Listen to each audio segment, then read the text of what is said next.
नमस्कार, क्या हाल चाल आप सभी के। तो 22 क्वेश्चन हम लोग अभी कर चुके हैं, ठीक है। सॉरी, 42 क्वेश्चन 2022 वाले पेपर के। तो सीधा 43 नंबर क्वेश्चन से अपन देखते हैं। पिछली बार वीडियो बना रहा था, किसी वजह से पूरा वीडियो नहीं बन पाया था। तो अभी कोशिश करेंगे कि इसको कंटिन्यू करें, ठीक है। तो 43 नंबर क्वेश्चन को देखिए, क्या कह रहा है ये क्वेश्चन ये कह रहा है कि यदि वर्षावन और उष्णकटिबंधीय वन पृथ्वी के फेफड़े हैं, तो निश्चित ही आर्द्र भूमि और उसके गुर्दे यानी कि किडनी की तरह काम कर दिए, ठीक है। निम्नलिखित में आर्द्र भूमियों का कौन सा कार्य उपयुक्त कथन को सर्वोत्तम रूप से प्रतिबिंबित करता है। देखो, ये इस तरह के स्टेटमेंट में क्या है कि जैसे किडनी है, तो हमारी बॉडी में किडनी का काम होता है छानने का काम करना। ये अपशिष्ट पदार्थों को छानने का काम करती है, और उसके बाद में क्या होता है कि यूरिन के थ्रू हमारी बॉडी से जो अपशिष्ट पदार्थ है वो बाहर निकल जाते हैं, ठीक है। तो हमें यहाँ पर ऐसा ही कोई स्टेटमेंट देखना है। तो यहाँ पे जो चौथा जो स्टेटमेंट है ना, वो देखो, जलीय पदार्थ भारी धातुओं और पोषकों के अधिक्य को अवशोषित कर लेते हैं, ठीक है। जो एक्वेटिक प्लांट है वो एब्जॉर्व कर लेते हैं, ठीक है, खींच लेते हैं हैवी मेटल्स को, और एक्सेस में जो न्यूट्रिएंट्स हैं उनको, ठीक है। तो यहाँ पर इसका जो आंसर है ये यहाँ पे ये चला जाएगा। बाकी जो सारे तीनों जो ऊपर वाले जो ऑप्शंस है वो कहीं भी इस स्टेटमेंट से मैच नहीं करेंगे, ठीक है ना। इसको अच्छे से क्लासिफाई कर पाएगा, डिफाइन कर पाएगा अच्छे से, ठीक है। अब आइए आगे। डब्ल्यूएचओ के वायु गुणवत्ता निर्देशांकों के संदर्भ में निम्नलिखित कथनों पर विचार करो। तो सबसे पहले चौथा देखिए आप, चौथा स्टेटमेंट क्या है कि वायु में अत्यधिक ओजोन दमा को उत्पन्न कर सकती है, कैन। तो बिल्कुल कर सकती है, जिसमें 4 नंबर नहीं है उसको काटो। फिर आगे कह रहा है कि PM10 फेफड़ों के अवरोध का वेदन कर रक्त प्रवाह में प्रवेश कर सकता है। तो PM10 अगर कर रहा है, ठीक है, तो ऐसे स्टेटमेंट को गलत करना आसान होता है, क्योंकि PM5 भी होता है, PM2.5 भी होता है, ठीक है। और PM2.5 ज्यादा माइक्रो है, ज्यादा ज्यादा छोटा है आकार में, तो वो ज्यादा इजीली रक्त प्रवाह के थ्रू रक्त प्रवाह में प्रवेश कर सकता है, ठीक है। तो यहाँ पर ये फैक्ट के साथ देने की कोशिश की थी एग्जामिनर ने, क्योंकि एग्जामिनर के लिए आसान होता है इसको गलत करना, 10 की जगह 5, 5 की जगह 10 करना, ठीक है। इस तरह से ये स्टेटमेंट यहाँ पे गलत है। तीसरा स्टेटमेंट यहाँ पे गलत है, तो एक और 4 आपका यहाँ पे आंसर हमारे पास आ रहा है। चौथा सही है। पहला स्टेटमेंट क्या है कि PM2.5 का 24 घंटा माध्य इतना इतना है, से ज्यादा नहीं होना चाहिए, और PM2.5 का वार्षिक माध्य जो इतने इतने से अधिक नहीं बढ़ना चाहिए। अब यहाँ पे दुनिया भर का फैक्ट दे रखे हैं, डेटा दे रखा है, ठीक है। तो बहुत ऑब्वियस सी बात है, एग्जामिनर ने एज इट इज कहीं से ये स्टेटमेंट उठा करके यहाँ पे डाल दिया, क्योंकि वो किसी भी सूरत में ये स्टेटमेंट गलत नहीं करना चाहेगा, ठीक है ना। क्योंकि फिर वही है, याचिका ना लगे, मतलब है ना, किसी भी क्वेश्चन पे कोर्ट में ना जाए। इन सब चीजों से बचने के लिए एग्जामिनर क्या होता है कि बहुत इजी स्टेटमेंट कहीं से उठाता है, हिंदू से उठा लिया या डाउन टू अर्थ से उठा लिया, कहीं से भी उठा लिया, और एज इट इज यहाँ पे डाल देगा। तो यहाँ पे स्टेटमेंट सही है, चौथा भी सही है। फिर आगे कह रहा है कि किसी वर्ष में ओजोन प्रदूषण के उच्चतम स्तर प्रतिकूल मौसम के दौरान होते हैं, यानी कि जब कोई प्रतिकूल मौसम होगा तभी ओजोन जो पोल्यूशन है वो सबसे ज्यादा होगा। यानी कह रहा है कि इन a year the highest level of ozone pollution occurred during the period of inclement weather, ठीक है। प्रतिकूल मौसम ही ओजोन सबसे ज्यादा होना है, ऐसा कोई जरूरी नहीं है, ठीक है। नॉर्मल सामान्य तो बढ़ता ही रहता है ना। तो ये दूसरा स्टेटमेंट भी यहाँ पे गलत हो जाएगा, तो 2 नंबर वैसे ही गलत हो जाएगा। बाकी यहाँ पे आपको देखना है कि 1 और 4 कौन सा सही, 3 4 जो भी है, ठीक है। अब आइए आगे। आगे कह रहा है कि कभी कभी समाचारों में उल्लेखित, कभी कभी ये स्टेटमेंट हमेशा यूपीएससी यूज करता है कि कौन निम्नलिखित कथनों पर विचार करो। तो गुच्छी क्या है, कवक है, ठीक है, कवक है। यह कुछ हिमालय वनों में उगती है, तो कुछ लिखा है, स्पेसिफिक एरिया नहीं है, कुछ हिमालय वनों में तो उग सकती है। तो जहाँ पे 1 और 2 है उसको रखो, एक भी सही है, 2 भी सही है, ठीक है। तो 1 और 2 सही हो जाए। तीसरा कह रहा है कि नॉर्थ ईस्ट भारत के हिमालय की तलहटी में इसका वाणिज्यिक रूप से खेती की जा सकती है। पर्टिकुलर एरिया दे दिया उन्होंने यहाँ पर के, ठीक है। तो यह भाई स्टेटमेंट वाला गलत है, ये हिमालय क्षेत्र में ही उगता है, यहाँ नॉर्थ ईस्ट में ये नहीं उगता है। मोदी जी इसको खाते हैं। पॉलीएथीन टर्फेथेलेट, पिछले साल भी क्वेश्चन आ चुका है टर्फेथेलेट से, ठीक है। तो यूपीएससी हमेशा पॉलीकार्बोनेट से भी यूपीएससी क्वेश्चन पूछती रहती है, ठीक है। तो जिसका हमारे दैनिक जीवन में बहुत व्यापक उपयोग है, तो इसके बारे में यहाँ पे विचार करना है, तो ठीक है, विचार करो। व्यापक उपयोग है, इसका मतलब क्या है कि हम इस चीज को बार बार यूज कर रहे हैं, और बार बार यूज कर रहे हैं, इसका मतलब क्या है कि ये कोई अच्छी चीज ही होगी, या ज्यादा यूज में आने वाली चीज होगी। इसके जो तंतुओं को, ऊन और कपास के तंतुओं के साथ गुण धर्मों को पर्यावलित करने तो सम्मिश्रित किया जा सकता है, कैन, ठीक है। और एक सॉफ्ट स्टेटमेंट भी है कि हाँ ठीक है, इनके साथ तो किया जा सकता है। ऐसा कोई केमिकल की बात हो रही है, उनमें भी केमिकल हो ही सकता है, कोई बड़ी बात नहीं है। तो 1 नंबर यहाँ पे हमारा स्टेटमेंट सही है। दूसरा क्या कह रहा है कि इससे बने पात्र को किसी मादक पेय को रखने के लिए उपयोग में किया जा सकता है। देखो यहाँ पे क्या हो सकता है कि यहाँ पे रिएक्शन हो सकता है। मान लो आपने अल्कोहल डाल दिया इस तरह के किसी भी मैटर से बने कोई भी बोतल वगैरह में, तो रिएक्शन करेगा, क्योंकि ये केमिकल है। और यहाँ पे मादक पे, ये तो नहीं लिखा कौन सा मादक पे है। यहाँ पे अगर ये अल्कोहल हुआ, तो इन दोनों के बीच में रिएक्शन नहीं हो जाएगी, तो कुछ और ही चीज बन जाएगी ना। तो यहाँ पे स्टेटमेंट गलत हो जाएगा आपका, ठीक है। तो इस तरह से क्या हुआ, दूसरा स्टेटमेंट गलत है, ये काटो ये काटो, एक आपका सही आ रहा है। इससे बनी बोतलों का रिसाइकलिंग और इससे अन्य उत्पाद बनाए जा सकते हैं, एक पॉजिटिव स्टेटमेंट है। यूपीएससी हमेशा रिसाइकलिंग यानी कि पुनर्चक्रण के साथ जाती है, तो यहाँ पे हमारा तीसरा स्टेटमेंट भी सी हो जाएगा। फिर कहता है कि इससे बनी वस्तुओं को जब हम जलाते हैं तो बिना ग्रीन हाउस गैस के, ये तो हो ही नहीं सकता ना कि बिना कोई ग्रीन हाउस गैस उत्सर्जन के आसानी से निपटान किया जा सकता है, नहीं ऐसा तो हो ही नहीं सकता ना। थोड़ी बहुत मात्रा में 0.01% मात्रा में भी अगर निकला ग्रीन हाउस तो गैस, तो गलत हो जाएगा ना स्टेटमेंट। तो इस तरह से एक और तीन यहाँ पे सही हो जाएगा। आगे देखिए कि इनमें से कौन सा पक्षी नहीं है। तो गोल्डन महसीर जो है यहाँ पर क्या है, ये मछली है। ये पहले भी आ चुका है, मैं इस पे एक वीडियो भी बना चुका हूँ शॉर्ट्स, तो आप उस शॉर्ट्स को देख सकते हो। यहाँ पे चारों जो जीव जंतु है वहाँ पे अलग अलग दिखाए गए हैं उस वीडियो में, कि जो इंडियन रेड क्या होता है, स्पूनबिल क्या होता है, व्हाइट आइबिस क्या होता है, ये बाकी पक्षी हैं। और ये गोल्डन मैसीर एक मछली है, ठीक है। इसके बाद में देखिए इनमें से कौन सा एक जो है नाइट्रोजन यौगिकीकरण पादप है, जो नाइट्रोजन का फिक्सेशन करता है, ठीक है। यहाँ पे छह दिए गए हैं, ठीक है। देखो हमेशा ये बोला ना कि सारे के सारे तो सही होंगे नहीं, ठीक है। इसका मतलब हम इसके साथ जा सकते हैं, चलो सारे इसने सही दिए भी नहीं, देखो खुद ही नहीं दिए, ठीक है। फिर कह रहा है कि इनमें से कौन सा नाइट्रोजनी यौगिक वाला पादप नहीं है। हम जानते हैं कि पालक जनरली ऐसा कुछ नहीं करता, जबकि चना, चना क्या है, एक दाल है। और दाल कुल के जितने भी दालें जो होती है, दाल कुल की जितनी भी दालें होती है वो नाइट्रोजन फिक्सेशन करती है। बहुत बेसिक और 11वीं क्लास का एक स्टेटमेंट है। तो जिसमें तीन होगा वो स्टेटमेंट तो होगा ही होगा, मतलब ये दोनों तो होंगे नहीं। अब यहाँ पे देखो एक और तीन हमारे साथ में है, इसका मतलब अल्फा अल्फा भी होगा और 3 नंबर चना चना भी होगा। अब चार और छह से रह गए, या तो तिप्ती या घास एक नई चीज है, और या फिर पालक होगा। हम जानते हैं कि वो मैंने पहले भी बताया कि जब भी आप इस तरह का कोई नया स्टेटमेंट या वर्ड सुनो, जब भी सुनो आप उसके साथ जाने की कोशिश करो, वो सही होगा ही होगा।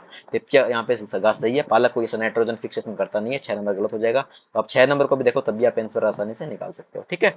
इसके बाद में आ जाओ आगे। इसमें से कह रहा है कि किस एक में जैव सेल प्रौद्योगिकी यानी बायो रोग टेक्नोलॉजी की बातें होती है, ठीक है।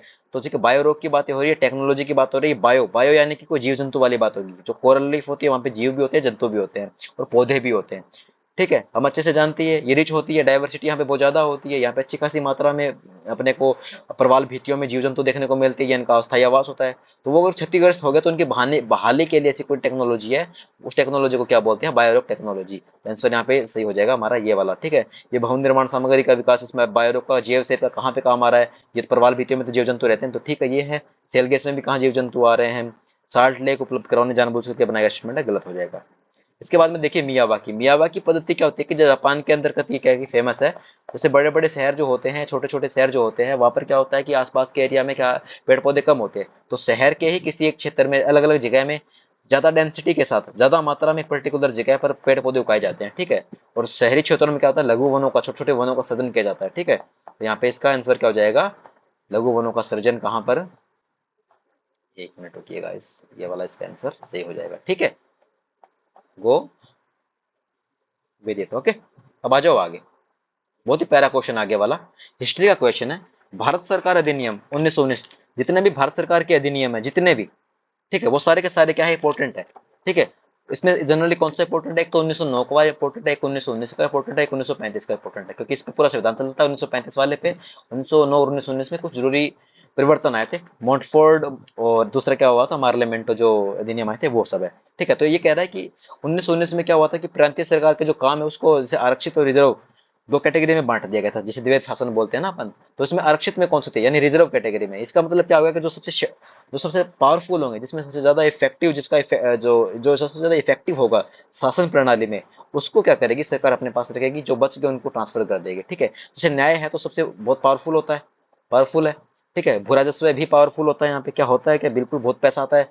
और पुलिस भी पावरफुल होती है, तो पी वाली बात है, पुलिस हो गया, प्रशासन हो गया पी, ठीक है। और क्या बोलते हैं इसको, लैंड रेवेन्यू हो गया, ठीक है। तो पैसा हो गया, ये पैसा हो गया, भू राजस्व यानी ढेर सारा पैसा हो गया। यहाँ पे न्याय हो गया, यहाँ पे पुलिस होगी। तो जहाँ पे पैसा पावर ये सब है वो सारे क्या होंगे, क्या बोलते हैं इसको, आरक्षित कैटेगरी के अंदर इनको शामिल किया गया। जबकि जो स्थानीय स्वशासन जो है, इसमें क्या सीन किया गया है स्थानीय स्वशासन में, जैसे लाइक नगर पालिका हो गई, पंचायत समिति हो गई, तो ये इतने पावरफुल नहीं है इनकी तुलना में। तो इन्होंने अपने पास रखा नहीं, जहाँ पे पैसा है, पावर है, ये तो ये ब्रिटिश से हमेशा अपने पास रखते थे। कोई ये गलत है इसमें, तो दूसरा नंबर गलत हो जाएगा। दो इसमें नहीं, इसमें भी नहीं, इसमें नहीं, तो एक तीनों चार यहाँ पे सही हो जाएगा। इसके बाद में आइए कि फणम क्या है। तो फणम एक सिक्का है, यूपीएससी का फेवरेट रहता है सिक्के। इसके अलावा पोर्ट, ये सब यूपीएससी के फेवरेट रहते हैं, तो आप इसको ध्यान रखना आगे। आगे वाला कह रहा है कौन सा इसमें गदर पार्टी के साथ स्केरिया था, सक्रिय रूप से जुड़े हुए थे। तो बरिंदर कुमार घोष, जोगेश चंद्र चटर्जी और रास बिहारी बोस, देखो सारे कभी सी नहीं होते एक साथ। ठीक है, और इसमें जहां बरिंदर कुमार घोष होंगे और जोगेंद्र चंद्र चटर्जी दोनों साथ में होंगे, वो दोनों गलत हो जाएंगे यहाँ पे। ठीक है, और यहाँ पर क्या है कि जो अपने रास बिहारी बोस साहब जो थे ना, वो गदर पार्टी के साथ क्या थे, जुड़े हुए थे। ठीक है, इस तरह से यहाँ पे हो जाएगा। अब आपका होमवर्क ये है कि गदर पार्टी की स्थापना किस कब की गई थी, और इसके जो स्थापना करने वाले जो सदस्य है वो कौन कौन से थे। अब आइए आगे, क्रिप्स मिशन के बारे में बताना। आपका होमवर्क ये है कि क्रिप्स मिशन आया कब था। ठीक है, चलो मैं बता देता हूँ, ये 1942 में आया था। ठीक है, तो क्रिप्स मिशन की बात हो रही है, तो ये कह रहा है कि संविधान सभा में प्रांतीय विधानसभाओं के साथ साथ ही भारतीय रियासतों के द्वारा नामित सदस्य भी थे। नहीं, ये गलत है यहाँ पे। ठीक है, यूरोपीय से इंटरचेंज वाली टेक्निक हमेशा चलती है। इसके बाद में देखो, यही वही से एज वेल एज, जानबूझ करके आप लोगों को क्या कन्विंस करवाने की कोशिश की जा रही है, जो मोस्टली गलत ही होता है। पहला स्टेटमेंट यहाँ पे हमारा गलत है। इसके बाद में देखिए कि जो नया संविधान स्वीकार करने के लिए जो भी प्रांत तैयार नहीं होगा, अधिकार होगा कि अपनी भावी स्थिति के बारे में ब्रिटेन के साथ अलग से संधि पर हस्ताक्षर करिए। वही वाला था जैसे जूनागढ़ वाला होगा, हैदराबाद वाले होगे, कश्मीर वाले होगे ना, तो कुछ कुछ वैसा सा मामला था। तो ठीक है, ब्रिटिश सर ये तो चाहते थे कि फूट डालो राज करो की नीति का। ये दूसरा स्टेटमेंट यहाँ पे हमारा सही हो जाएगा। कौन सा सही है ये तो पूछा था। इसके बाद में आ जाइए, थोड़ा सा टफ कैटेगरी क्वेश्चन है, आप चाहो तो छोड़ सकते हो, आप चाहो तो अटेम्प्ट कर सकते हो। ठीक है, देखो इसमें क्या है कि इस तरह का जब भी क्वेश्चन है तो आपको देखो क्या करना है कि भारतीय इतिहास के संदर्भ में मूल ग्रंथ दिए गए और कौन सा इसमें से जैन ग्रंथ है। तो सारे तो सही होने से रहे, देखो सही भी नहीं है सारे। अब त्रिसष्टि लक्षण महापुराण जो है ना, जो लक्षण वगैरह जब भी ऐसे कोई वर्ड आए, 10 लक्षण, त्रिसष्टि लक्षण, ये जैन धर्म से संबंधित है। ठीक है, बौद्ध जनरली पाली भाषा में लिखे गए थे, और जैन ग्रंथ जितने भी वो संस्कृत भाषा में लिखे गए थे। ठीक है, तो त्रिसष्टि लक्षण वो क्या है कि जैन ग्रंथ है। ठीक है, तो जहां पे 4 नंबर सबसे पहले तो उसको काटो, नहीं है उसको काटो। ठीक है, तो यहाँ पे तो ठीक है, बाकी कोई कॉमन आ नहीं रहा। ठीक है, अब इसमें दूसरा क्या है आपका, जो कौन सा बच गया, अब बच गया आपका नेतिककरण। और इसके अलावा क्या बच गया, एक मिनट, फिर आपके बच गया परिशिष्ट पर्वन। ठीक है, और तीसरा आपका क्या है, अवदान शतक। अवदान शतक। ठीक है, अब आपको बताना है कि इसमें कौन कौन सा है जो जैन धर्म से संबंधित है। ठीक है, तो हम जानते हैं कि लक्षण वगैरह जब भी ऐसा कोई वर्ड आएगा, हमें जैन धर्म के साथ ही जाना है। ठीक है, और दूसरा जो परिशिष्ट, त्रिषष्टि लिखा है, षष्टि शिष्ट, षष्टि शिष्ट, यानी कि दोनों साथ साथ में जाएंगे। बस एग्जामिनर आपको यही हिंट देगा, जहां पे 2 और 4 एक साथ है उसको रखो साथ में। अब 2 4 और 2 3 4। ठीक है, अब हम जानते हैं कि इस तरह के जब भी क्वेश्चन आएंगे तो ऑब्वियस ये बात है कि कोई दो बौद्ध धर्म से उठा लिए होंगे, कोई दो जैन धर्म से उठा लिए होंगे। तो हमें ऐसे स्टेटमेंट के साथ जाना है जो ज्यादा इजी लगे। 2 और 4 यहाँ पे क्या हो जाएंगे, सही हो जाएंगे। तो षष्टि शिष्ट यहाँ पे है ना, एक जैसा साउंड कर रहा है। ओके, अब आ जाओ आगे। अब यहाँ पर क्या करना है कि सेम सेम वैसा सा सवाल है, कोशिश हल करने की कोशिश करते हैं। ऐतिहासिक व्यक्ति और किस रूप में जाने जाते हैं और इसमें से कितने युगम सही है। मैंने फिर कहा था, यूपीएससी ने क्या किया था, आपको हिंट दिया था कि अगले साल हम कैसे क्वेश्चन पूछेंगे, तो उन्होंने उसी थीम पर ही क्वेश्चन पूछे थे। ठीक है, तो यहाँ पर जो नाथ मुनि साहब है वो वैष्णव धर्म से, वैष्णव विद्वान है, नहीं ये बौद्ध धर्म से संबंधित है। तो जैसे ही आप गलत करोगे, सारे तो युगम सही नहीं है और कोई भी युगम सही नहीं, इसकी संभावना भी कभी गलत कमी होती है। ठीक है, तो जो दिग्नाग है वो यहाँ पर क्या है, सही है।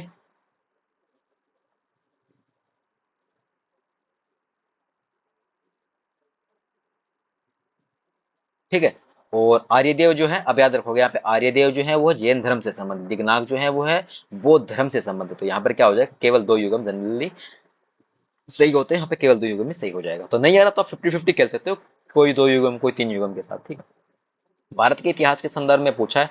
देखो भाई यार, अगर आपसे इस तरह के क्वेश्चन होते हैं तो कर लो आप। ठीक है, आप ये खुद से कर लेना, मैं ये नहीं करवा रहा, क्योंकि टफ सा क्वेश्चन है, क्या ही मतलब इतना फैक्चुअल के पीछे जाने के बाद। पहला आक्रमण दलालुद्दीन खिलजी के राज्यकाल में किया गया था। देखो जनरली ये स्टेटमेंट तो गलत है। खिलजी के राज्यकाल में एक मंगोल आक्रमण दिल्ली तक आ पहुंचा था, एक पूछ रहा है तो कोई एक तो आई पहुंचा होगा, तो इस हिसाब से उसको तो सही कर सकते हो। तो 2 नंबर दिए उसमें, उसको काटो।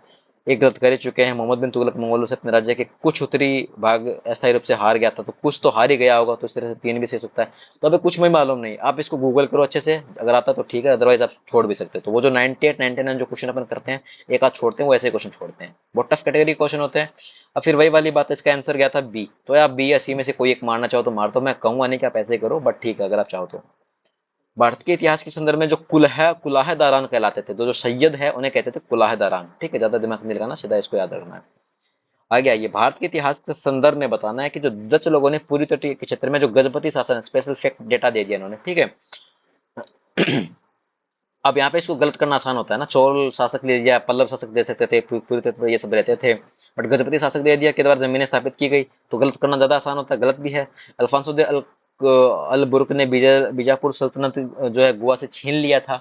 ये बिल्कुल जनरल स्टेटमेंट है, सही स्टेटमेंट है, जिसमें एक नहीं है, सबसे पहले उसको काटो, दो और तीन अपने यहाँ पे सी हो जाएगी। ईस्ट इंडिया कंपनी ने मद्रास के विजयनगर साम्राज्य के प्रतिनिधि, एक प्रतिनिधि से पट्टे के रूप में, कौन सा प्रतिनिधि हमें तो नहीं पता, किसी एक से तो ले ली होगी, ठीक है, ले ली होगी जमीन से, उस जमीन से जो पट्टे पर जो जमीन लेगी उससे एक प्लॉट फैक्ट्री स्थापित की, तो हाँ ठीक है, कर सकते हैं, दो और तीन यहाँ पे सही हो जाएगा यहाँ पे इस तरह से। ठीक है, ज्यादा दिमाग नहीं लगाना, गो थ्रू विद इट। अब ये वाला मामला देखो, इससे पहले वो नूनीज वाला एक क्वेश्चन आया था, कुछ कुछ वैसे ही वाला मामला यहाँ पे। अब कौटिल्य का अर्थशास्त्र है, हमने तो नहीं पढ़ा हुआ ना पूरा, ना एग्जामिनर ने पढ़ा हुआ इतना बड़ा, भाई हमें यहाँ पे नॉर्मल एनसीईआरटी से फुर्सत नहीं मिलती, कौटिल्य का अर्थशास्त्र पढ़ने जाएंगे क्या हम, नहीं ना। तो उस हिसाब से पूछा कि इसमें से कौन सा जो कथन है वो सही है।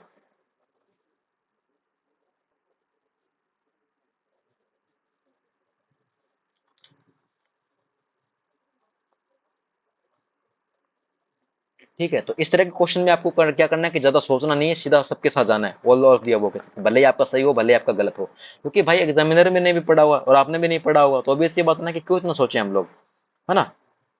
बहुत सिंपल सी बात है ना, क्योंकि गलत स्टेटमेंट करने के लिए बहुत मेहनत लगने वाली है, बहुत ज्यादा मेहनत लगने वाली है, ठीक है। और जब ऐसा होता है तो हमारी जिम्मेदारी बनती है कि हम ज्यादा ना सोचें, सारे सही करके ही आए, ठीक है। भले इसका आंसर चाहे कुछ भी हो, भले ही कुछ भी हो, हमें नहीं पता कि ये एक दिन के परिणाम से कोई व्यक्ति दास हो सकता था, कोई व्यक्ति पूछे हाँ सही है, स्त्री दास अपने जो अपने मालिक के संसर्ग से पुत्र जनन पर कानूनी तौर पर मुक्त हो जाती थी। अगर कोई स्त्री दास है, वो अपने मालिक से उसने अगर उसने लाइक सहस्त्रंग कर लिया और फिर कोई बच्चा पैदा हुआ है, वो पुत्र पैदा हुआ, तो कानूनी तौर पर वह मुक्त हो जाएगी, तो हो सकती है ऐसा होता हो। यदि स्त्री दास का मालिक उस स्त्री से पैदा हुए पुत्र का पिता हो, तो उस पुत्र को मालिक का पुत्र होने का कानूनी हक मिलता था, ठीक है, होता ही होगा यार ऐसा, ठीक है, हमें तो नहीं पता। तो अगर आपको आंसर भले इसका ए आए, बी आए, सी आए, डी आए, हमें नहीं मतलब, आपको ऑल ऑफ दी अबव के साथ ही जाना है, ठीक है, ज्यादा सोचना नहीं है, क्योंकि एग्जामिनर भी नहीं पढ़ने वाला, ठीक है, भले इसका आंसर कुछ भी जाए, बाकी भविष्य के रेफरेंस के लिए आप इसमें याद रख सकते हो, बट अभी आपको ऐसे ही क्वेश्चन सॉल्व करना है, ठीक है। अब देखिए आगे,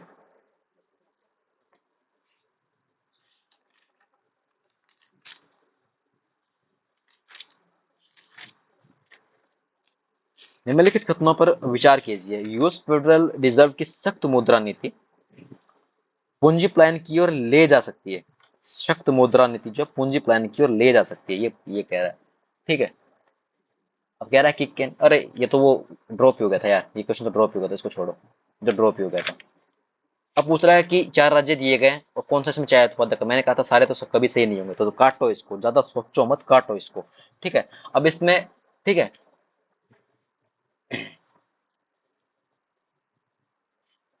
जितना मैं इसको रिकॉल कर पा रहा हूँ,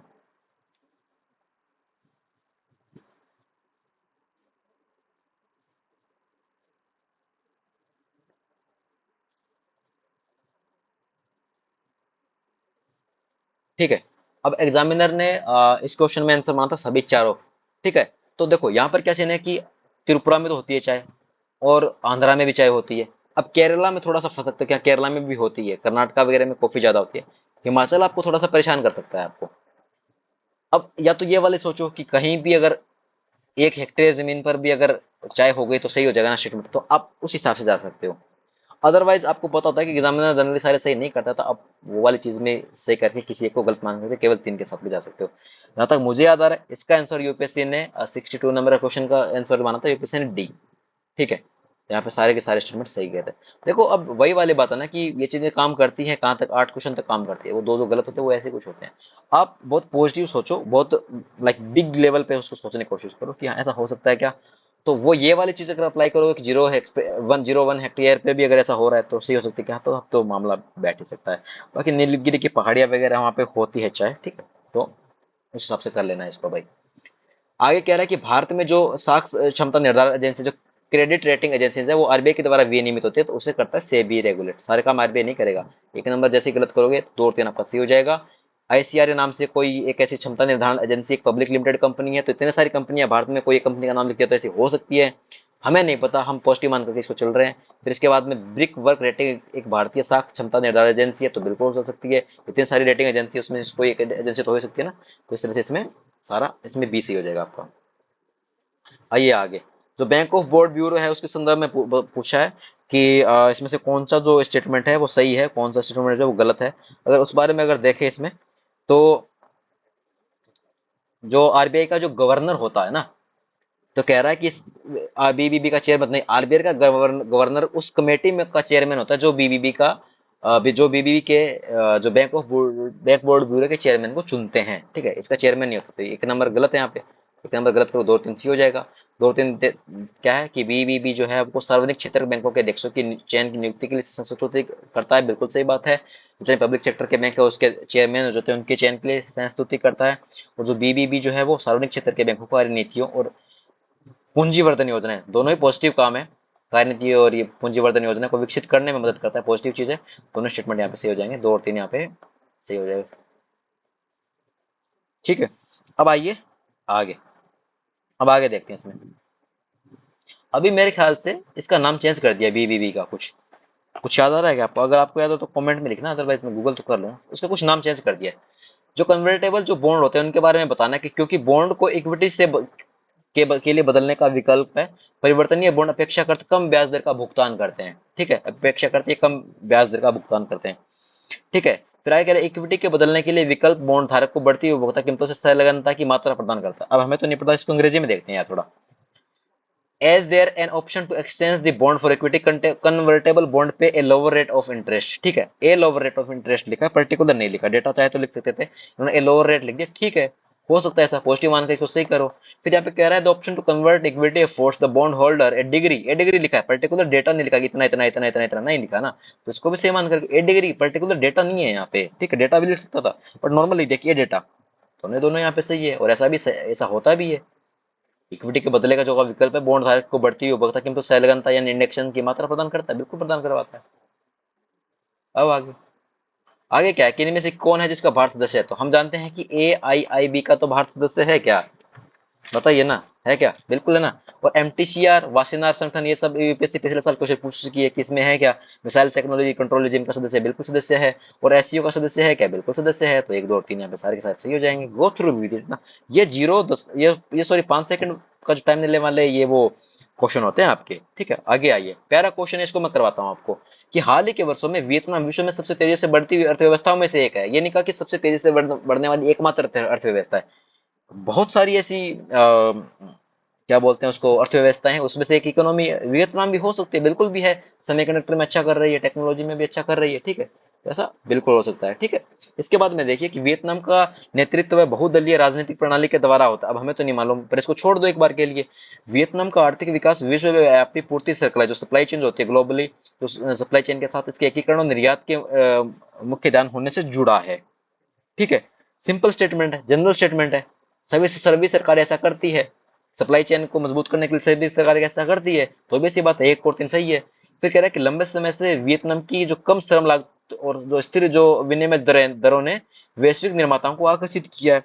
भाई साहब, अगर ऐसा हुआ तभी तो देखो पहला स्टेटमेंट इसको साथ जा रहा है ना, कि अगर ये स्थिर विनिमय दर रखेंगे, इसमें जो श्रमिकों की जो कॉस्ट, जो लेबर कॉस्ट होगी वो कम होगी, तभी तो लोग वहां पे ज्यादा इन्वेस्ट होगा, ज्यादा पैसा वहां से निकलेगा। ऑब्वियस बात है, पहला चौथा एक साथ में जुड़े हुए होंगे। तो जहाँ पे एक और चार होंगे तो यहाँ पे एक ही ऐसा स्टेटमेंट है, एक तीन और चार, तो इसी हो जाएगा। वो फिर कह रहा है कि हिंद प्रशांत का सर्वाधिक ई उत्पादक ई सेवा सेक्टर जो वियतनाम में, भाई साउथ कोरिया भी तो रहता है ना, जापान भी तो रहता है, नॉर्थ कोरिया भी तो रहता है, इंडिया भी, बाकी मतलब बड़े बड़े देश है ना। तो यहाँ पे प्रॉपर फैक्ट दे दिया जो भी गलत है यहाँ पे। तो 5 नंबर तो वैसे भी यहाँ पे एक में ही गलत है, 2 नंबर को आपको वैसे पता नहीं, छोड़ दो। अब यहाँ पे एक एक वाले लास्ट के दो ऑप्शन बचते हैं हमारे पास, तो इसके साथ चले जाना हमको। अब आइए आगे, यहाँ पे कह रहा है कि इनमें से कौन सा मुद्रास्फीति को नियंत्रित करने के लिए, कर कीमत स्थिरता बनाए रखने के लिए जिम्मेदार है? तो भाई साहब ऑब्वियस ये बात है कि जैसे आरआर हो गया, रिवर्स रेपो रेट हो गया, इन सबको कौन कंट्रोल करता है? एकमात्र हमारा शानदार सबसे जानदार जो ऑर्गेनाइजेशन है रिजर्व बैंक जो है वही तो करता है। फिर कह रहा है कि नॉन फंजिबल जो टोकन्स होंगे एनएफटी के संदर्भ में बताना है कि ये भौतिक परिसंपत्तियों के अंकीय निरूपण, डिजिटल रिप्रेजेंटेशन को सुकर बनाते हैं। बिल्कुल ये ऐसा करते हैं, बिल्कुल सही स्टेटमेंट है। इसके बाद में क्या कह रहा है कि ये अनन्य क्रिप्टोग्राफिक टोकन्स है जो किसी ब्लॉकचेन में विद्यमान है। एनएफटी ब्लॉकचेन के लिए तो बने हैं, बिल्कुल सही स्टेटमेंट है। उनका तुल्यता पर व्यापार या विनिमय किया जा सकता है, कैन, और उनका वाणिज्यिक लेनदेन के माध्यम से इस्तेमाल किया जा सकता है। यहाँ पे वाणिज्यिक रूप से इनका इस्तेमाल आप नहीं कर सकते, ये वाला मामला यहाँ पे गलत है। ठीक है, तो जैसे आप 3 नंबर को गलत करो, गलत गलत गलत, यहाँ पे एक और दो क्या हो जाएगा, सही हो जाएगा स्टेटमेंट। इसके बाद में आइए, कुछ जलाशय के नाम दिए गए हैं और यहाँ पे राज्यों के नाम दिए गए। अगर यहाँ पे पूछ रहा है कि कितने युग में इसमें से सही नहीं है, अब ये ध्यान देने वाली बात, ये नहीं पूछा कि कौन से सही, ये पूछा कि कौन से सही नहीं है। ठीक है, तो 70 नंबर अगर क्वेश्चन की बात की जाए, पूछ रहा है कि कौन कितने युग्म है इसमें से जो सही नहीं है। ठीक है, तो मैं बता देना चाहता हूं आपको यहाँ पर जो आपका मैथोन जो है वो, जितना मैथ कर रहा हूँ पूरा, झारखंड के अंदर का स्थित है ये। ठीक है, फिर इंदिरा सागर जो है वो आंध्र प्रदेश में बात कर रहा है, तो बिल्कुल ये आंध्र प्रदेश के अंतर्गत स्थित है, बिल्कुल आंध्र प्रदेश में है। गांधी सागर ये मध्य प्रदेश में नहीं, ये राजस्थान और गुजरात में स्थित है। और घाट प्रभर ये कर्नाटका में स्थित है। तो तीन स्टेटमेंट यहाँ पे गलत है। ठीक है, एकमात्र यही स्टेटमेंट सही है, तो यहाँ पे केवल जो तीन युगम जो है वो सही हो जाएगा, कि ये तीनों स्टेटमेंट गलत है। ठीक है, आइए अब आगे आगे देखते हैं क्या है। अब आगे वाले 71 नंबर क्वेश्चन को अंग्रेजी में देखते हैं। ये पूछ रहा है कि which one of the following compiles information on industrial disputes, closures, retrenchments and lay off in factories employ workers. ये पूछ रहा है कि इनमें से कौन है इनमें से जो हिंदी में देखते हैं इसको, जिनमें कामगार, उन फैक्ट्री में जिनमें कामगार नियुक्त है औद्योगिक विवादों, समापनों, छंटनी और कामबंदी के विषय में। तो यहाँ पे कामगार की बात आ रही है, श्रम की बात आ रही है, श्रमिकों की बात आ रही है। ठीक है, तो आपको यहाँ पे ऐसा स्टेटमेंट देखना है जहाँ पे श्रमिकों की बात हो रही हो। ठीक है, वर्कर्स की बात हो रही हो, वर्कर्स लेबर ब्यूरो, सीधा इसके साथ लिंक करो भाई साहब, और सीधा। अब सीएसओ के तो और भी बहुत सारे काम है ना, गणना वन्ना के बहुत सारे काम होते हैं ना, डीपीआईआई जो टी है उससे भी बेचारे के बहुत सारे काम है। National technically man power information जानबूझ करके आपको स्टेटमेंट दिया है, लेबर पावर हो जाएगा ना सीधा। सिंपल स्टेटमेंट के साथ आने की कोशिश करो। अभी आगे वाला क्वेश्चन स्टेटमेंट देखो क्या कह रहा है, कि जो कोयला नियंत्रक शोध संगठन सीसीओ है उसकी भूमिका क्या है। तो अगर उसकी भूमिका की बात करें तो सीसीओ भारत सरकार में कोयला सांख्यिकी का प्रमुख स्रोत है, होगा, तभी तो इस तरह का ऑर्गेनाइजेशन बनाया गया है। यह बद कोयला लिग्नाइट के पेट लिग्नाइट ब्यूटामिन और एंथ्रासाइट अपर रूप होते हैं कोयला के, तो खंड के विकास की प्रगति का मॉनिटर करता है। तो मॉनिटर बिल्कुल करता ही होगा, हमें तो नहीं मालूम। ठीक है, बट अब पॉजिटिव मान करके इसको चलना है। और यह कोयला क्षेत्रों के अधिग्रहण के संबंध में सरकार की अधिसूचना के प्रति किसी आपत्ति का अनुश्रवण करता है। ठीक है, ये ऑर्गेनाइजेशन जो कोल कंट्रोलर ऑर्गेनाइजेशन बनाया इसलिए गया है ना, और किसी आपत्ति की। ठीक है, ये हमेशा रॉन्ग नहीं होता, ये नेगेटिव में नहीं लिखा। किसी भी तरह की कोई शिकायत वगैरह है तो वहाँ उसका तो सुनवाई हो ही सकती है ना, तो हाँ बिल्कुल हो सकती है। सारे स्टेटमेंट यहाँ पे सही नहीं है। ये सुनिश्चित करता है कि कोयला खनन कंपनियां विहित समय में अंतिम उपभोक्ताओं को कोयला वितरण करिए, ऐसा कुछ सुनिश्चित करना है। कोल मिनिस्ट्री जो जिसके अंतर्गत जो हमारा कोयला मंत्रालय जो है, जो कोयला जिसके अंतर्गत आता है जिस मंत्रालय में, उसका काम है ना ये सब। तो ये इसका कोई काम नहीं है इतना बड़ा जो प्रभार है कि कोयला किसको चाहिए किसको नहीं, किसको बांटना किसको नहीं बांटना, वो जो कोल कंट्रोल ऑर्गेनाइजेशन उसमें उसकी कोई भूमिका नहीं होगी। तो यहाँ पे 1 2 और 3 यहाँ पे सही हो जाएगा। यदि किसी विशिष्ट क्षेत्र को भारत के संविधान की 5वीं अनुसूची के अधीन लाया जाए तो इनमें से कौन सा सर्वाधिक रूप से इसको प्रतिबिंबित करेगा। हम अच्छे से जानते हैं कि इसमें शेड्यूल ट्राइब्स की बात होती है, तो हमें ऐसा कोई स्टेटमेंट देखना है जो शेड्यूल ट्राइब्स को बात करे। तो यहाँ पर क्या सीन है भाई, यहाँ पे सीन है कि इससे जनजातीय लोगों की जो जमीनें होंगी गैर जनजातीय लोगों को अंतरित करने पर रोक लग सकेगी। और वैसी बात है कि जनजातीय ट्राइबल लोगों की जो भूमि है वो गैर ट्राइबल लोगों को आप क्यों बांटोगे भाई, ऐसे उनके अधिकारों की हनन होगा ना। तो ये वाला स्टेटमेंट यहाँ पे सही हो जाएगा। स्थायी शासी निकाय का सदन इसके अंदर 5वीं अनुसूची के अंतर्गत नहीं होता। आप इसे यूटीयू में चेंज नहीं कर सकते, ये ऐसा इसमें कुछ नहीं है। ऐसा राज्य के पास ऐसे क्षेत्र होंगे उन्हें विशेष कोटि का राज्य घोषित किया जाए, ऐसा कुछ चीज नहीं है। आगे देखिए क्या क्वेश्चन है। 74 की अगर बात की जाए तो यहाँ पर भारतीय स्वच्छता गठबंधन धारणीय स्वच्छता को समर्थित करने वाला एक प्लेटफॉर्म, या भारत सरकार, भारत इंडिया गवर्नमेंट की बात होगी और किसी ऑर्गेनाइजेशन की बात होगी, डब्ल्यूएचओ की। यहाँ पे स्टेटमेंट गलत हो जाएगा। वो ऑर्गेनाइजेशन देखते ही, और फिर वित्त पोषण भी तो जनरली गलत ही दिया जाता है, तो यहाँ पे ये स्टेटमेंट आप तुरंत प्रभाव से गलत कर दोगे। ठीक है, और इसके बाद में यहाँ पे फिर कह रहा है कि इस मिनिस्ट्री के अंतर्गत आता है कौन सी आवास, जो मिनिस्ट्री ऑफ हाउसिंग बोर्ड जो है ना, अर्बन जो काम वाली जो होती है, आवासन एवं शहरी कार्य मंत्रालय का शीर्षस्थ निकाय, ये भी स्टेटमेंट यहाँ पे गलत है, ये भी स्टेटमेंट यहाँ पे गलत है, दोनों यहाँ पे गलत हो जाएंगे। ठीक है, इसके बाद में आइए कि इनमें से कौन सा एक जो पर्यावरण संरक्षण अधिनियम 1986 के अधीन गठित किया गया, तो केंद्रीय भूजल प्राधिकरण जो है वो गठित किया गया है।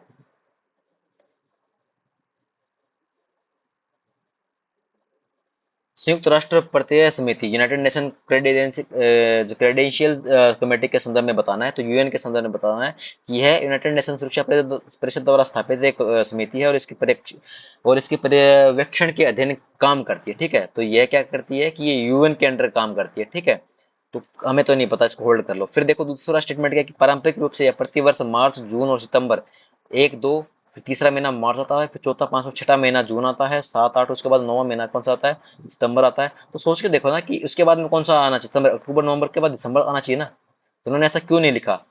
तो यहाँ पे ये है, इस स्टेटमेंट को गलत करने के लिए एग्जामिनर ने यहाँ पे क्या है, दिसंबर नहीं लिखा।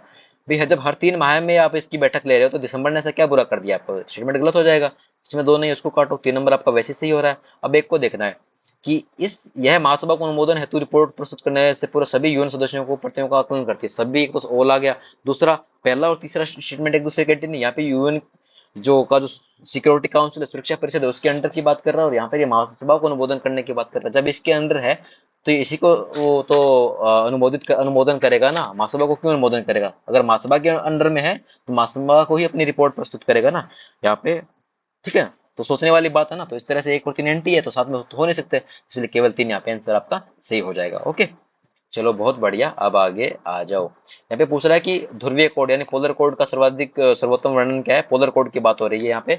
तो ऐसा कोई कोड है जो पोलर वाटर्स की अगर बात कर रहा है, it is the international code of safety for ships operating in polar water. तो यहाँ पे इसका सीधा सीधा आंसर जो आपका पहला ही चला जाएगा, पोलर कोड वाला जो होगा। बाकी आप ढूंढ सकते हो, इसमें पोल और कोड दोनों वर्ड साथ में कहीं नहीं होंगे ना, तो सॉरी, इस तरह से आपको यहाँ पे ये आंसर कर देना। एग्जामिनर आपको हिंट देता है, बस आपको वहां पे अपना सिक्स सेंस यूज करना है, लाइक अपना, और आपको थोड़ा सा दिमाग यूज करना है। यूएन की बात हो रही है, यूएन पे भर भर के क्वेश्चन पूछती है, तो थोड़ा सा दिमाग लगा के क्वेश्चन करोगे तो सही हो जाएगा।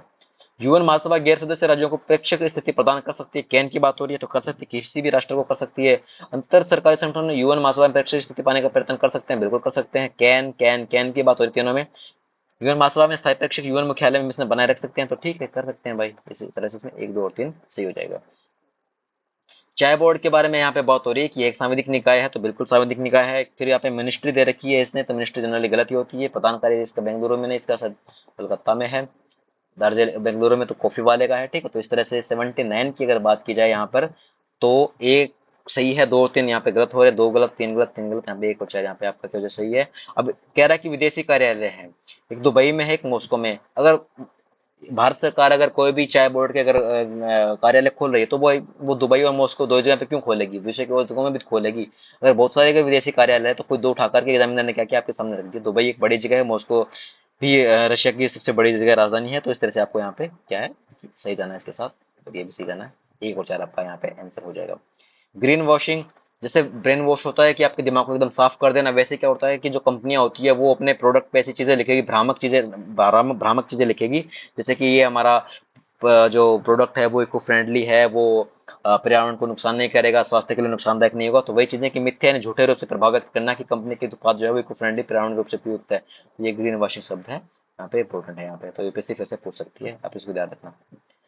इसके बाद में आज ये आगे और आगे वाले क्वेश्चन में देखते हैं कि उच्च मेघ जो मुख्यतः सौर विकिरणों को परावर्तित कर सकते, सौर विकिरण को परावर्तित कर भूपृष्ठ को ठंडा करते हैं, और भूपृष्ठ से उत्सर्जित होने वाली जो इंफ्रारेड जो है वो क्या करती है कि निम्न मेघ में उच्च अवशोषण करती है, और उसका तापन का प्रभाव होता है नहीं। तो ठंडे निम्न मेघ वाला इंफ्रारेड होगी, वो तापन का प्रभाव नहीं करेगी, ठंडा करेगी। और जो उच्च जो सौर विकिरण है वो क्या करेगी, वो गर्म करेगी यहाँ पे, ठीक है। तो यहाँ पे दोनों स्टेटमेंट गलत हो जाएंगे। बेसिक एनसीईआरटी का ये क्वेश्चन है भाई भाई साहब, दोनों यहाँ पे गलत हो जाएंगे, ठीक है। बहुत इजी क्वेश्चन है, सोचने वाली कोई बात नहीं है, गो थ्रू विद इट। आगे वाला देखिए, कह रहा है कि उत्तरी पश्चिमी कन्या में बीड़ी बीड़ी एक वृद्ध शरणार्थी बस्ती, हमें तो नहीं पता, छोड़ दो। फिर कह रहा है कि दक्षिण सूडान गृह युद्ध से, क्योंकि हो सकता है कि उत्तरी पश्चिमी इतना बड़ा है, हो सकता है कन्या में नहीं या किसी और देश में हो। दक्षिण सूडान गृह युद्ध से प्लान किए गए कुछ लोग जो बीड़ी बीड़ी, कुछ लोग तो रह सकते हैं ना, 1, 2, 3, 5, 10, 15, 20, 100, 150 तो ये स्टेटमेंट सही है। और सोमालिया के गृह युद्ध से प्लान किए गए कुछ लोग जो कन्या के ददाब शरणार्थी, कोई मेरा तो ये वाला स्टेटमेंट भी सारे सही नहीं है। 2 और 3 के साथ चले जाओ। कुछ की बात कर रहा है, कुछ की बात कर रहा है, कुछ लोग तो जा सकते हैं ना, 100, 200, 500, 700 तो, ठीक है। अब आ जाओ आगे।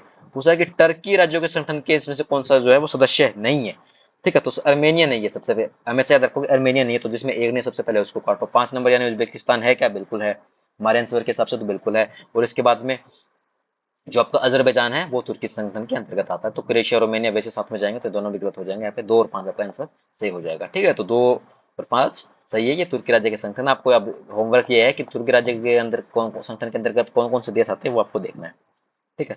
अब आ जाओ आगे। गुजरात में भारत का विशालतम सौर पार्क है केरला में पूर्णतः। अब ये नहीं रखा केरला में कौन सा वाला एयरपोर्ट है। केरला में तो बहुत सारे एयरपोर्ट होंगे ना, कौन सा जो एयरपोर्ट है वो पूर्णतः सौर शक्तिकृत अंतरराष्ट्रीय हवाई अड्डा है, ये नहीं बताया। जैसे कोचीन है, ऑब्वियस सी बात है, चलो हमें पता भी होगा, बट ये तो स्पेसिफिक नहीं लिखा ना कि यही वाला है। तो यहाँ पे सही पूछा है कौन सा है, तो 2 नंबर तो सही, जिसमें 2 नंबर इसमें भी है और इसमें भी है, तो इसको काटो। अब इसके बाद तुम्हें सोचना ही नहीं कि गोवा में सबसे विशालतम तैरती हुई सौर प्रकाश बोलता है, ये मेरे ख्याल से शायद तेलंगाना में था, और तेलंगाना या मध्य प्रदेश दोनों में से किसी एक में था ये। ठीक है, तेलंगाना या मध्य प्रदेश होना चाहिए। ठीक है, तो यहाँ पे अब हमें देखना है कि इसमें से कौन सा आंसर जाना चाहिए इसका। ठीक है, तो 84 में क्या है कि गुजरात में भारत का विशालतम सौर पार्क है, ये स्टेटमेंट यहाँ पे गलत है। 2 नंबर यहाँ पे सही हो जाएगा। एक्चुअली मैं यहाँ पे याद नहीं कर पा रहा हूँ कि गुजरात में है क्या भारत का सबसे विशाल, क्योंकि है तो नहीं, शायद राजस्थान में होना चाहिए ये, या एग्जैक्ट मुझे रिकॉल नहीं हो पा रहा है इसमें। ठीक है, तो अगर आपको पता हो तो आप इसमें क्या है कि आप कमेंट सेक्शन में, आंध्र प्रदेश में है या राजस्थान में कहीं एक होना चाहिए। ठीक है, तो आप थोड़ा देख लेना इसको। यूनाइटेड नेशन कन्वेंशन के संदर्भ में बताना कि समुद्री कानून के संदर्भ में निम्नलिखित में से कौन सा कथन सही है। तो कोई तटीय राज्य है अपने प्रादेशिक समुद्र की चौड़ाई को आधार रेखा से मापित, जैसे इंडिया है, तो यहाँ से 12 समुद्री मील तक की दूरी जो रहेगी किसी तटीय राज्य की सीमा तक अभिसमय के अनुरूप सुस्थापित करने का अधिकार है, बिल्कुल ठीक है। और 200 मील से अधिक दूरी तक का जो ईजड़ जो है ना, वो 200 नॉटिकल मील तक होनी होना चाहिए। और तटीय राज्य की जो सीमाएं हैं, प्रादेशिक सीमाएं, उनकी चौड़ाई 12 तक होनी चाहिए। ठीक है, तो यानी भारत जो यहाँ पे अपना जो देश है, तो यहाँ पे जो कोस्टल स्टेट है ना, तो उनका जो has the right to establish the breadth of its territorial sea up to a limit not exceeding 12 nautical miles measured from the base line, जैसे बेस लाइन होगी यहाँ से 12 मीटर की दूर तक, जैसे किसी भी देश को अपना अधिकार होता है कि यहाँ तक इनका 12 नॉटिकल मील तक ये इनका कानून चलता है किसी भी देश का। और आगे 200 नॉटिकल मील तक क्या होता है कि इको ये आपका अनन्य एक्सक्लूसिव इकोनॉमिक जोन होता है, कि इससे ज्यादा यहाँ तक आप अपना व्यापार कर सकते हो सहमति के साथ। ठीक है, तो इस तरह से पहला और सारे सही हो सकते हैं क्या इसमें, चलो अपन ये तो समझ गए ना, तो इसको मैं मिटा रहा हूँ इंडिया वाले मैप को। तो ये सही है, ये सही है। सभी राज्यों के चाहे वे तटीय हो या भूआबद हो, जहाजों को प्रादेशिक से होकर कि बिना रोक टोक के अधिकार होता है। तो obvious सी बात है ना, किसी का स्टेट ने आपको कोई खराब कोई ऐसा बुरा थोड़ी ना किया, सभी को सहमति होगा ना, बिना रोक टोक के अधिकार, यात्रा का अधिकार होगा ना। ठीक है, तो इसमें सारे सही हो जाएंगे। इसके बाद में आ जाइए थोड़ा सा आगे और देखिए, जो सेंकाकू द्वीप विवाद को सर्वोत्तम रूप से इसमें से कौन सा है जो सबसे अच्छे तरीके से, बेहतर तरीके से प्रतिबिंबित करता है। ठीक है, विवाद हुआ था, पॉलिटिकल विवाद था। ठीक है, तो यहाँ पर यह आमतौर पर माना जाता है कि दक्षिण चीन सागर के आसपास किसी देश द्वारा निर्मित कृत्रिम द्वीप है, तो ऐसा कुछ है ही नहीं, वहाँ पे द्वीप तो है ही नहीं। ठीक है, तो यहाँ पे ये गलत हो जाएगा। चाइना और जापान के बीच में पूर्वी चीन सागर में इन द्वीपों के विषय में कुछ समुद्री विवाद होता रहता है। तो ठीक है, ये वाला कौन से विवाद है, चीन और जापान के बीच में पूर्वी चीन सागर में तो द्वीपों के विषय में विवाद होता है। तो ठीक है, ये हो जाएगा। सेकाकू द्वीप वगैरह है तो ताइवान का इससे ऐसा अमेरिकी से ने अड्डा स्थापित किया है, तो ये वाला स्टेटमेंट भी गलत है। और जबकि अंतरराष्ट्रीय न्यायालय ने अस्वामिक भूमि घोषित किया, तो ऐसा कुछ नहीं है, वो दक्षिणी चाइना सागर वाली बात हुई थी, तो वो वाला सीन यहाँ पे, ये वाला स्टेटमेंट नहीं है। यहाँ पे क्या हो जाएगा, बी आपका सही हो जाएगा। इसके बाद में अगर बात की जाए तो यहाँ पे हमें कितने देश दिए गए, हम वही वाला स्टेटमेंट है फिर कि कौन से एकदम सही है, कौन से एकदम गलत है। 4 देश के बारे में पूछा है कि इसमें से कौन सा है जो गलत है, तो चीन द्वारा स्थायी देश की स्थापना की गई, तो ये अफगानिस्तान में की गई थी। ठीक है, उस समय, तो ये वाला स्टेटमेंट गलत हो जाएगा। और इसके बाद में अगर मैं 87 की बात करूं, तो गिनी सेना, अब देखो इसमें क्या है कि गिनी सेना के द्वारा सद्दाम सरकार का निलंबन था हुआ था, लेबनान इन सबसे जूझता रहता है। ट्यूनीशिया भी राष्ट्रपति का राष्ट्रपति द्वारा संसद का निलंबन कर दिया गया। अगर करंट के क्वेश्चन है, आप उस समय क्वेश्चन है, इतना यूपीएससी नहीं पूछेगी साल भर के दौरान क्या हुआ दुनिया के भिन्न भिन्न देशों में, वो उस वाली बात में 12 का 3 आंसर गया था, तो सही हो जाएगा। इस तरह से देख लेना इसको। अब आइए आगे देखिए, फिर यहाँ पे यूपीएससी ने पीवाईक्यू को रिपीट किया था। तो कैटेलोनिया जो है वो कहाँ पर स्थित है, कैटेलोनिया है स्पेन में। और जनरली यूपीएससी सबसे नीचे वाले को इंटरचेंज करती है। मैंने 11 12 13 14 15 से आगे से लेकर के हमेशा ये वाला बताया था कि नीचे दो वालों में यूपीएससी इंटरचेंज करेंगी। ठीक है, तो यहाँ पे जो कैटेलोनिया है वो स्पेन में स्थित है। ठीक है, यहाँ पे इस तरह से ये गलत हो जाएगा।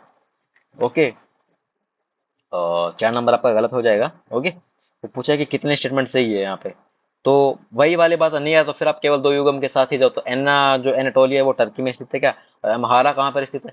मैंने इस पे भाई एक वो भी बना रखा है, रील बना रखी है। ठीक है, और अभी मैं अगर एक मिनट की, मैं काबो डेलगाडो में भूल रहा हूँ, मैं इसका गूगल कर लेता हूँ भाई।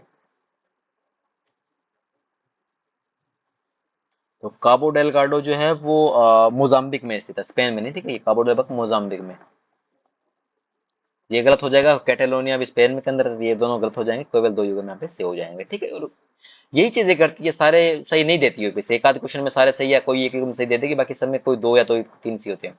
वन्य जीव जो होते हैं वो क्या होते हैं, एकमात्र सरकार की संपत्ति होते हैं, ऐसा इन्होंने कहा। एकमात्र सरकार की संपत्ति तो नहीं, राज्य की भी तो होगी ना यार। ऐसा कैसे कर दोगे आप सभी के लिए? सरकार की है ना सोल प्रॉपर्टी, इस तरह से सरकार की ना, वन्य जीव सरकार की तो संपत्ति नहीं है ना भाई। इंसानों की भी संपत्ति नहीं है क्या? संपत्ति तो है ही भाई। इसमें गलत हो जाएगा। एक जिसमें है उसको गलत करो सबसे पहले। जब किसी वन्य जीव को सुरक्षित घोषित किया जाता है तो यह जीव चाहे सुरक्षित क्षेत्र में हो या उससे बाहर समान संरक्षण का अधिकार है। बहुत जनरल सा स्टेटमेंट, 2 नंबर सही है।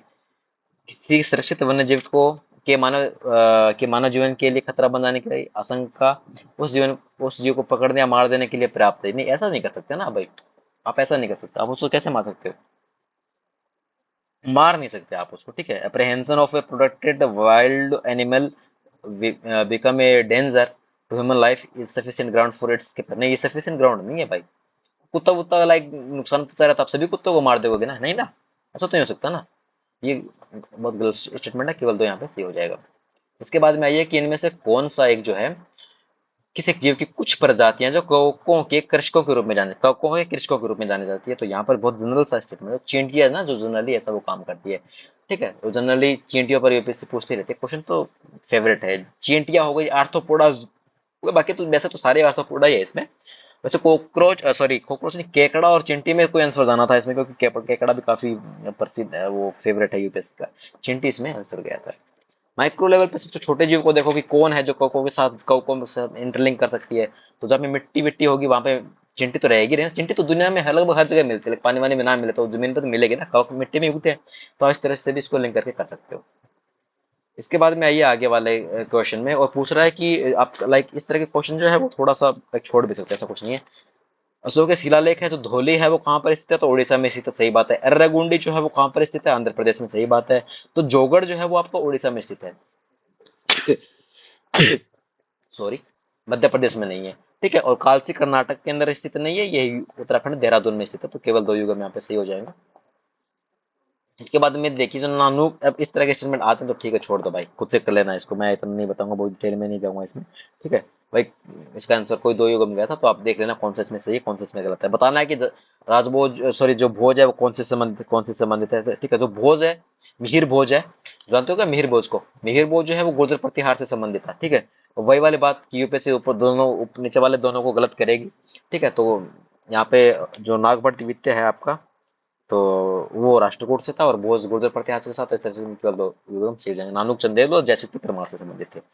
इसके बाद में आइए कि प्राचीन दक्षिणी भारत में संगम साहित्य के बारे में बताना है। तो संगम साहित्य क्या था कि वर्ण का सामाजिक वर्गीकरण संगम कवियों को ज्ञात था। तो संगम साहित्य जो कवियों का एक ऐसा पीयर ग्रुप बैठता था, वो सब ऐसे मतलब वाद विवाद और ठीक है वो इस तरह से बहस और वो सब करते थे, फिर वहां से साहित्य को रचा जाता था, ठीक है। योग वशिष्ठ किसके राज्यकाल में योग वशिष्ठ का निजामुद्दीन पानपति, किसके राज्यकाल में योग वशिष्ठ का निजामुद्दीन पानपति द्वारा फारसी में अनुवाद किया गया? ये कोई किताब है जिसका फारसी में अनुवाद है, जो निजामुद्दीन पानीपति के माध्यम से किया गया। तो कौन सा है इसने? तो हुमायूं है। जनरली इसने ऐसा कुछ ये नहीं किया नहीं था इंडिया में ना, उसके कार्यकाल में ऐसा कुछ हुआ था, आप गलत कर सकते हो। शाहजहां जो साहब है उन्होंने जनरली आर्किटेक्चर के मामले में किया था, मैं ऐसा पढ़ते भी नहीं फारसी वारसी में अनुवाद। औरंगजेब बदनाम ही था, ये तो वैसे कुछ नहीं कहा। तो बच्चा आपका कौन सा अकबर? यूपीएससी का अकबर वैसे फेमस है और फेवरेट है, अगर आपको नहीं भी आ रहा तब भी आप कर सकते हो। फिर पानीपत का युद्ध कौन से कार्यकाल में हुआ? 1500 ईस्वी के आसपास में, कहाँ पे उस टाइम पीरियड में हुआ? तो आप इसको उस तरह से भी आराम से कर सकते हो। तो अकबर इसमें आंसर गया था। हाल ही में हैदराबाद में प्रधानमंत्री मोदी जी ने रामानुज के आसन मुद्रा में विषय की दूसरी सबसे बड़ी मूर्ति का उद्घाटन किया था। कौन से रामानुज की शिक्षाओं को सही निरूपित करता है? तो इसमें सीधा से सीधा लिखा गया। तो क्या क्या इसका आंसर गया था कि जो रामानुज साहब जो है ना, इन्होंने इसका आंसर किया था मोक्ष प्राप्ति का जो सर्वोत्तम साधन जो है वो भक्ति है, ठीक है। भक्ति पे इन्होंने क्या किया था, सबसे ज्यादा फोकस किया था। यहाँ पे आंसर क्या हो जाएगा इसका? भक्ति। इसके बाद में आगे आप देखिए, हाल ही में प्रधानमंत्री ने वेरावल में सोमनाथ मंदिर निकट ने सर्किट हाउस का उद्घाटन किया। सोमनाथ मंदिर के बारे में कुछ विशेषता है। तो यह एक ज्योतिर्लिंग देवों मंदिरों में से कोई एक है। अब इतने सारे ज्योतिर्लिंग है, कोई एक उठा करके आपको नॉर्मल नाम दे देगा ना तो सही चला जाएगा। मैं वही वाली बात है ना कि लिस्ट में से कोई एक नाम उठा करके देना यूपीएससी के एग्जामिनर के लिए बहुत आसान होता है, ठीक है। अलबरूनी ने सोमनाथ मंदिर का सोमनाथ मंदिर का वर्णन किया है। तो अलबरूनी ने इतनी बड़ी किताब लिखी, कहीं भी एक बार भी थोड़ा सा भी वर्णन हो सकता है, बिल्कुल हो सकता है।